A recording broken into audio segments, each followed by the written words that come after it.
Hi everybody, and welcome to what may be the first in a several part series that I'm going to call Watch Me Draw. Because really, it's not so much a how-to video as just a recording of me drawing. Which is a little bit entertaining, and I thought you all might like to watch it. Today I'm drawing my World of Warcraft gnome Dianthus. He's a cute little fellow with a long beard and a curly mustache, just like me, except much smaller and pinker. As you can see, I'm using a blue line technique to delineate my sketches from the finished product. Here in a little bit I'll zoom in on it to let us see the details a little bigger. It's a 300 by 300 pixel picture, which is the right size for later resizing it to a 100 by 100 avatar.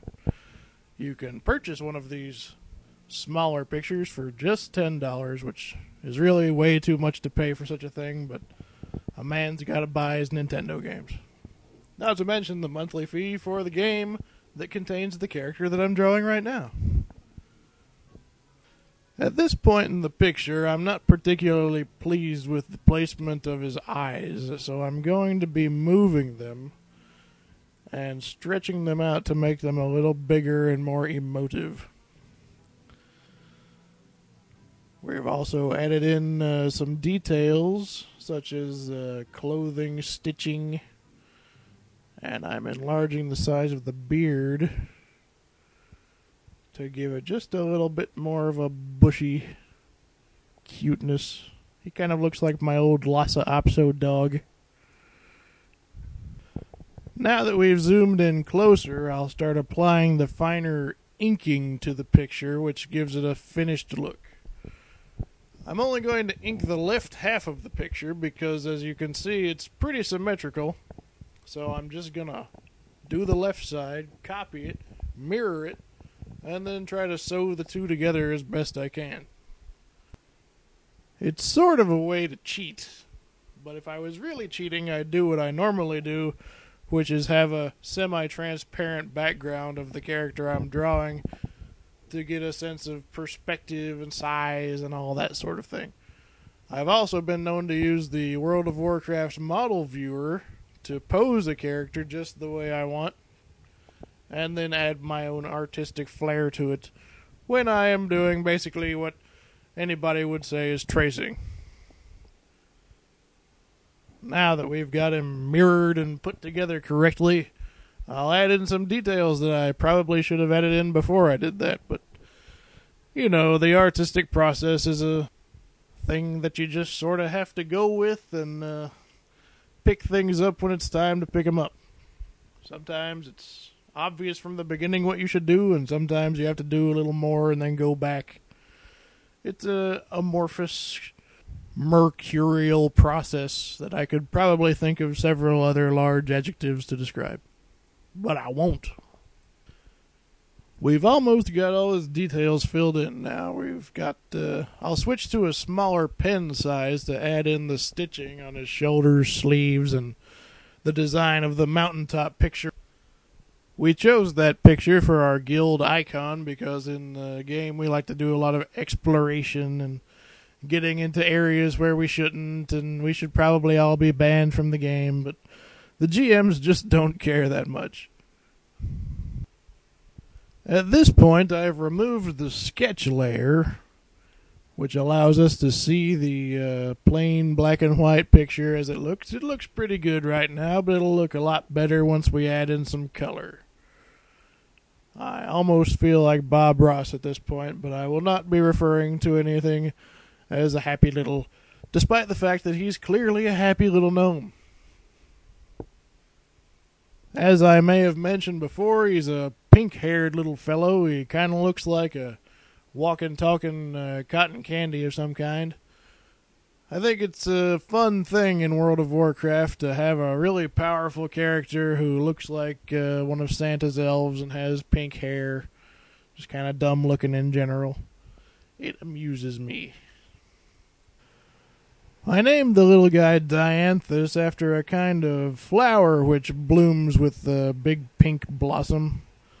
And in fact, the color pink may be named after the flower, according to our good friend Wikipedia, who I am now citing to take up precious narration time as I color this picture.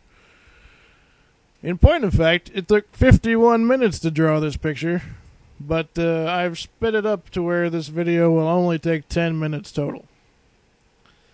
It may have gone kind of slow, more than it usually would, because I was watching The Hobbit in the background. It's just a nice thing to have as background noise, although it's really corny in parts.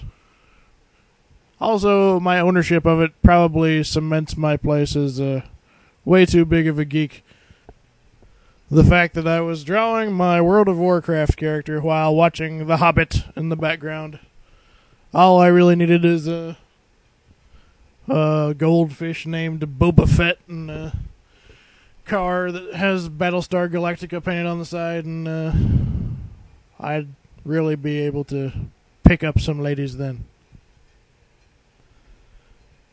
We're almost done with the base coloration here, where I get the very flattest, most basic colors on the picture before going into it and doing details such as shading, color mixing, and other more complex aspects of making a good-looking picture. To make some colors, what I'll do is put a solid color on top of it on another layer, then reduce or increase the transparency so that it lends its color to the color beneath it in a subtle way, depending on how much I decide to make it transparent. I do the same thing with the shading I'm applying right now by putting a solid black over top of it, bringing it down to 50% transparency, and as you can see, it makes a shadowy effect. In that same vein, here in a little bit, I'll make a transparent layer where I apply white over the colors to create a highlight. I'm not sure if this is the way everybody does it, but it's the way I've found that works easiest for me. It's been quite a while since I first got this graphics tablet, but in the meantime I've created probably over 100 pictures. As you may know, my New Year's resolution this year was to draw a different picture every week. Sometimes I cheat a little bit and upload to my DeviantArt a picture from years ago. Usually it's a picture that I feel is really good, and I'd like to get it out there so more people can appreciate it. But for this week, we're actually doing this one, and I thought, why not record it and put it on the internet and see if anybody finds it amusing. Here in a moment, I'm going to apply some blush effects to Dianthus's cheeks and nose.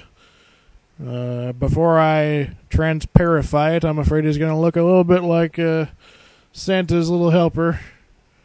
But after we apply the red to the cheeks and nose, we'll blur it and make it transparent so that you can only see a hint of red, giving him a rosy-cheeked and slightly drunken-looking demeanor. Now we've moved on to putting some stripes, some highlights or shadows, rather, of just some variation in his hair to make it look not so much like he's wearing a solid plastic piece. I don't normally do this because I kind of like the solid plastic piece of hair, but I thought, why not give it a shot for this one? So alright, we're in the home stretch now. Final highlights and touch-ups are being applied to the picture. Pretty soon I'm going to put down a red background to make a very simple backdrop for him. And that'll be that. I hope you all have enjoyed listening to my horrible attempt at color commentary. And we'll see you next time on the next thrilling episode of Watch Me Draw.